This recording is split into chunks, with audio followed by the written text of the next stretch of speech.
Imagine this scenario. You're a guard in the Western Conference, and you want to make the All-Star team. Pretty reasonable goal if you ask me. You've been in your prime for a few years now, and it's about time you get the recognition you deserve. The problem is, only 5 guards can make the roster. And every year, yeah, literally every year, the same guys make the team. I'm gonna assume your name isn't Westbrook, Dame, CP3, Harden, Steph, or Clay.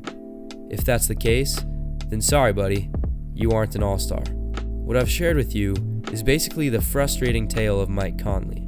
Conley's all-star exclusions have become highly publicized in recent years, so much so that he's kind of become known as the one really good player who isn't an all-star.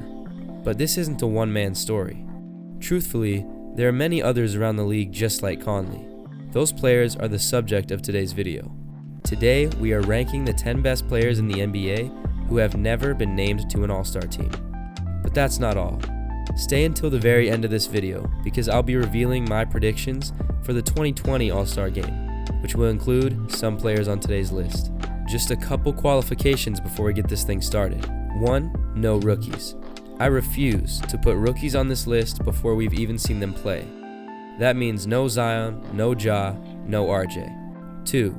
No second-year players.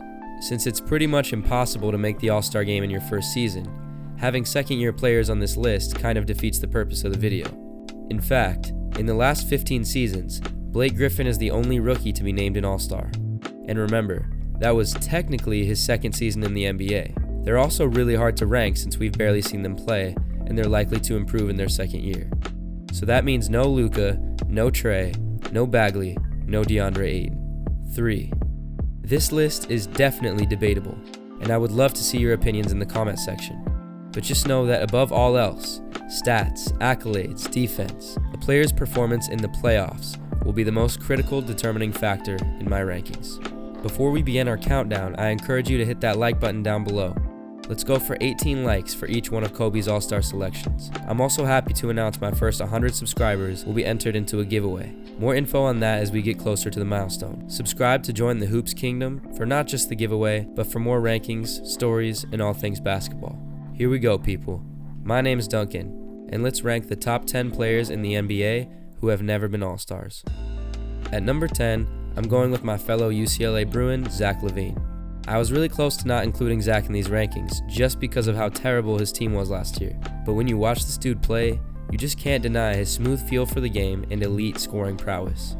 It would be pretty disrespectful to not include a guy who averaged 23.7 points per game last season, still just a year and a half removed from a torn ACL. But 22 wins in a terrible Eastern Conference is not good enough, Zach. Hopefully we get to see LaVine and the Bulls in the playoffs sometime. Will he ever be an All-Star? He definitely has the talent for it. I just don't believe that he'll be able to sustain his scoring numbers whenever he's on a decent team. So I'm going to say no, but this could easily go either way.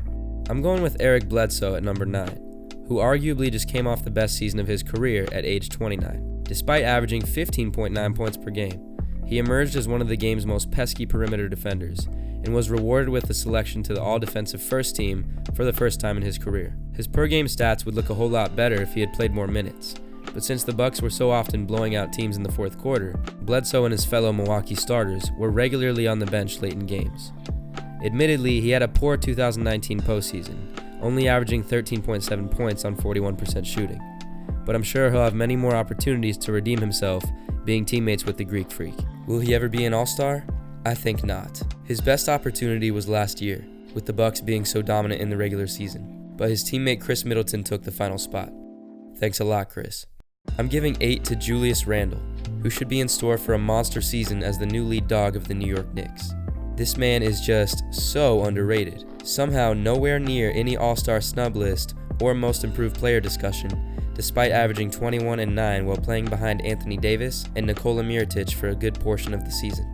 His scoring and shooting has taken major leaps each year in the league, and his best days are still in front of him at just 24 years old and now the number 1 option on his new team. Randle is going to be very scary, especially if he keeps improving that three-point shot, which improved to a very respectable 34% last year. Outside of Giannis and Blake Griffin, there aren't any power forwards in the Eastern Conference who I can say are undoubtedly better than Randle. Will he ever be an All-Star? I believe so. Guys like Blake Griffin and Nick Vucevic currently stand in Randle's way, but he'll pass them with time, especially if he makes the Knicks into a decent team. 7 goes to Lou Williams. If you guys watched my video ranking the best big threes in the league, you know how much I love this guy. In my opinion, he's the best sixth man of all time, and an amazing representative for the NBA, who even at age 32 continues to improve. He has one of the most pure, smooth games in the league right now, and can score in a multitude of ways. Who would have thought the 8-seeded Clippers would take the Warriors to 6 games last year? Sweet Lou averaged 22 points and 8 assists in that series, and put up a remarkable 36 points in Game 2's historic 31-point comeback win. He truly has a limitless scoring arsenal. A deadly pull-up, a silky three-pointer, crafty around the rim with both hands, a shifty crossover, and a toolbox full of runners and floaters. Will he ever be an All-Star? No, not as a guard in the Western Conference. But Lou Williams is the man, and I'm so excited to see him play with Kawhi and Paul George next year. Number 6 is the man who will forever and always be one of the best non-All-Stars of this era. A true class act and do-it-all point guard, Mike Conley. After 12 gritty seasons with the Memphis Grizzlies, Conley was replaced by a new face of the franchise, Ja Morant, and left for the Utah Jazz to compete for a championship. He handled it with gratitude and grace, even averaging a career-high 21 points last season for a rebuilding Grizzlies team, almost as if to say thank you to the city and its fans for their support throughout the years. It's been 3 years now since we've seen Conley in the playoffs, but he still appears to be at the very top of his game as he enters a new chapter in his career. Will he ever be an All-Star? I'm going to go with no, especially now that he shares backcourt duties with Donovan Mitchell in Utah. At 5, Pascal Siakam, 2019 NBA champion, and a guy who used his opportunity in the NBA Finals as a coming-out party. I think everyone was a bit shocked when this skinny dude from Cameroon put up 32 points on the back-to-back champion Warriors. But let it be known, Pascal Siakam is here to stay. With Kawhi Leonard now out of town, he'll have an opportunity to be the number 1 scoring option and carry the torch up in Toronto. I expect him to get even better after winning Most Improved Player and averaging 19 and 7 in last year's postseason. He's one of the more difficult guys on this list to rank because he'll be in such a new situation this coming season, but my guess is that he'll be just fine. Will he ever be an All-Star? Yes. This is highly speculative, but I'd be surprised if he doesn't average 20 and 8 next year. In the Eastern Conference, that's an automatic All-Star selection if the Raptors make the playoffs. 4. The one and only Rudy Gobert. Every basic and advanced stat says that Rudy Gobert should have been an All-Star last season. Of course, he's also coming off back-to-back Defensive Player of the Year awards, and he has twice been named to All-NBA teams. So why isn't this guy higher on my list? 3 reasons. 1, he simply is not a guy you can rely on to score the ball. He can't create his own shot. 2, he doesn't seem to fare well against the league's elite bigs, Embiid and Jokic. 3, he has not been good in the playoffs. His averages go way down, and his one-dimensional offensive abilities make him a non-factor against good opposing coaches. He's a freakishly long athlete and one of the league's best rim protectors. But for me, I need him to improve in any of those 3 areas, and for that reason I'm not as high on him as most. Will he ever be an All-Star? Yes. I feel like he's one of those dudes who will be named as an injury replacement eventually, but he probably won't get enough votes to get in on his own, not with all the other candidates in the West. 3 goes to Gobert and Conley's teammate, Donovan Mitchell. The true face of the franchise and the leader of the Jazz will surely not be on this list for long. Just 22 years old and entering his 3rd year, Mitchell will look to build on a great first 2 seasons in the league.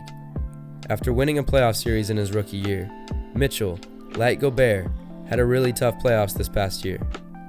Houston was a really bad matchup for Utah and pretty much everyone struggled, but Mitchell will have many more chances to redeem himself, especially with a much better supporting cast in the coming years. Personally, I'm super excited to see the young man start at the 2 for USA Basketball in this summer's World Championships. The sky truly is the limit for Mitchell if he keeps improving his shooting efficiency. Will he ever be an All-Star? For sure. For a guy who put up 24 a game last year for a playoff team, it's surprising he hasn't already made it. At number 2, the 70-point man himself, Devin Booker. Booker's numbers are ridiculously good, and I simply could not see him being any lower than 3 on this list.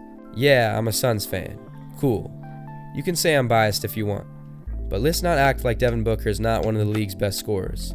I know y'all probably don't watch much Phoenix basketball. I don't blame you for that. But there's nothing D-Book can't do. He oftentimes gets knocked for his lazy defense, but truthfully, it's not that bad, and it's hard to blame him for not going 110% on D when his team has had little to play for in his 4 years in Arizona. He's just a killer with the basketball, you guys. I think him and Rubio are getting slept on hard, and Booker might finally have a decent team to work with this season. Booker's going to be moved into his more natural, off-ball position, and he's in for another huge year. He's one of the best two guards in the world, and will be leading a winning team before you know it. Will he ever be an All-Star? Definitely. As soon as he's on a semi-decent team, he'll be an All-Star. Number 1. It's CJ McCollum. If you don't think so, I suggest you rewatch the 2019 playoffs. What sets him apart from Booker and Mitchell right now? The clutch gene. At the end of the day, it's not about how many points you put up in the regular season. It's about getting buckets and getting W's when the season is on the line. CJ was unstoppable in that Denver series when Damian Lillard was slumping, and Portland would not have even sniffed the Western Conference Finals without him.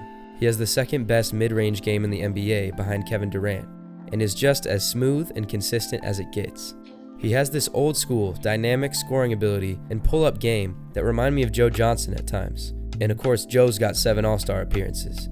If CJ weren't sharing a backcourt with one of the best point guards in the league, or if he were in the Eastern Conference, he's an All-Star shoo-in.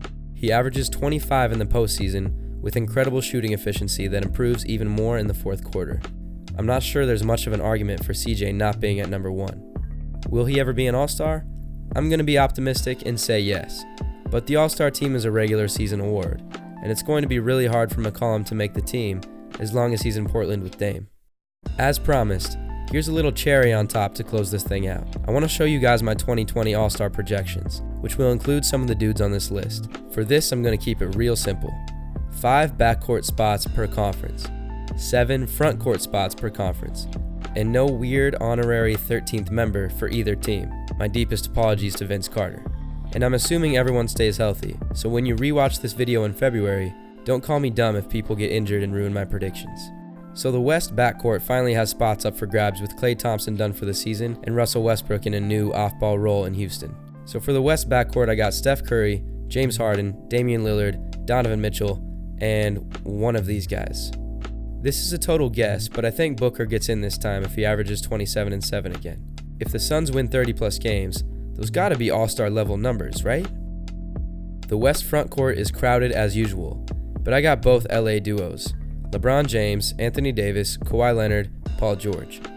Nikola Jokic also seems to be a given. That leaves me with a very difficult decision, but if I had to bet money on it, I'd go with Karl Anthony Towns and Luka Doncic. So my hypothetical Western Conference squad also has an incredible list of hypothetical All-Star snubs, which include Kristaps Porzingis, D'Angelo Russell, CJ McCollum, Rudy Gobert, Russell Westbrook, DeMar DeRozan, Draymond Green, and LaMarcus Aldridge. By now, I think I made this point pretty clear, but any of those guys would make the All-Star team if they were playing in the Eastern Conference. You'll see how lopsided and unfair this really is in just a moment. Let's go ahead and reveal my Eastern Conference backcourt, starting with the guarantees: Kyrie Irving, Kemba Walker, and Ben Simmons. Victor Oladipo should be able to sneak in there, assuming he's at full strength. Next, there is this really tough group of players who all have their fair share of question marks, but the remaining Eastern backcourt spot will come from this group: LaVine, Bledsoe, Young, and Beal. I'm going with Bradley Beal purely because he's pretty much the only player on the Wizards, and will put up numbers that will be too insane to keep him out. As for the Eastern frontcourt, Giannis Antetokounmpo and Joel Embiid are 100% locks. Blake Griffin, Jimmy Butler, and Pascal Siakam seem likely. The final 2 spots, I believe, will be out of this group of 5. Vucevic seems to be the most likely of the bunch. I don't see much of a reason why he won't do exactly what he did last year, which was enough for an All-Star selection. And I imagine that Andre Drummond's rim protection, rebounding, and efficiency will get him there once again. Our hypothetical Eastern Conference snubs are Tobias Harris, Trae Young, Julius Randle, Zach LaVine, Eric Bledsoe, Chris Middleton, Jason Tatum, and Lauri Markkanen. So there you have it. My 2020 first-time All-Stars are Donovan Mitchell, Devin Booker, Luka Doncic, and Pascal Siakam. Though I believe the best player in the league who's never been an All-Star is CJ McCollum. Let me know down below any thoughts you have about this video. My rankings, my All-Star predictions, my writing, my background music, whatever you want, man. Subscribe to stay tuned on my future uploads and the 100 subscriber giveaway. Please hit that like button and that notification bell, and I will see you guys next week. If you want to see another ranking video, click on the left. If you haven't heard about the Tim Hardaway controversy, click that link on the right. And that beautiful subscribe link is positioned perfectly in the middle of your screen. But you won't click it. I know you won't.